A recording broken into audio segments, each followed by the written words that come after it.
नाज़रीन, ईरानी हादसे में फोत थियल कंदकोट वासी 6 ज़ाइरनि जी तदफ़ीन कई वई आहे। तफ़सील ॿुधाए रहियो आहे ग़ुलाम रसूल मीराणी। जी ग़ुलाम रसूल, छा तफ़सील आहिनि? जी बिल्कुल ही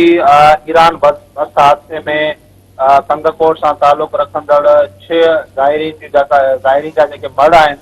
उहे कंदकोट पहुचाया विया, जंहिंजी जनाज़ा नमाज़ जेकी आहे उहा अदा कई वई। हुन खां पोइ जेको आहे उन्हनि जी कंदकोट जे मक़ामी क़ब्रिस्तान में जेकी आहे उहा तदफ़ीन कई वई आहे। ज़िलई इंतिज़ामिया मुताबिक़ जेको आहे त ईरान बस हादसे में जेको आहे त फौत थी वियल जेके कंदकोट जा रिहायशी हुया 6 ज़ाइरीन, उन्हनि जूं उन्हनि जा जेके मर्द आहिनि उहे जेकाबाद एयरबेस खां कंदकोट जेको आहे उहे पहुचाया विया, जिन में जेको आहे सोरियाणी बिरादरी जे सां जेको आहे हिक ई ख़ानदान जा जेके 4 औरतुनि समेत 5 ॼणा ऐं हिकु सैयद बिरादरी जो जेको नौजवान आहे उहो शामिल हुयो, जिन में रुस्तुम अली सोरियाणी, करीमा ख़ातून, काइनात ख़ातून, सादिया ख़ातून, रीमा ख़ातून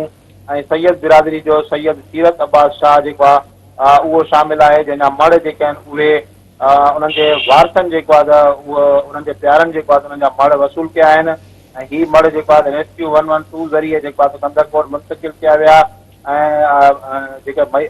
जेके फौत थी वियल आहिनि उन्हनि जा जेके उन्हनि जी जनाज़ा नमाज़ जेकी आहे उहा कंदकोट जे मेन प्राइमरी स्कूल जे ग्राउंड में जेकी आहे उहा अदा कई वई ऐं जनाज़े नमाज़ में डिप्टी कमिश्नर कश्मीर हेड कंदकोट अमीर अफ़ज़ल अवैसी, कंदकोट तंगवानी जा असिस्टेंट कमिश्नर्स ऐं म्यूनिसिपल कमेटी जो वाइस चेयरमैन जेको आहे त शेर मोहम्मद सोरियाणी समेत शहर जे मुख़्तलिफ़ सियासी समाजी तंज़ीमनि जे अॻवाननि शहरियुनि ऐं जेको आहे त फौतियुनि जे जेको आहे वारसनि वॾे अंग में जेको आहे त उहा शिरकत कई ऐं ॿिए तरफ़ जेको आहे त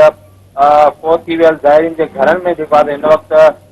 कोराम बर्पा थियल आहे। क़यामत सुगरा वारो जेको मंज़र आहे उहो पेश अचे पियो, जॾहिं त फौतियुनि जी जेकी तदफ़ीन आहे उहो कंदकोट जे मक़ामी क़ब्रिस्ताननि में जेको आहे उहा अदा कई वई आहे। जी ग़ुलाम रसूल, तव्हां जी महिरबानी।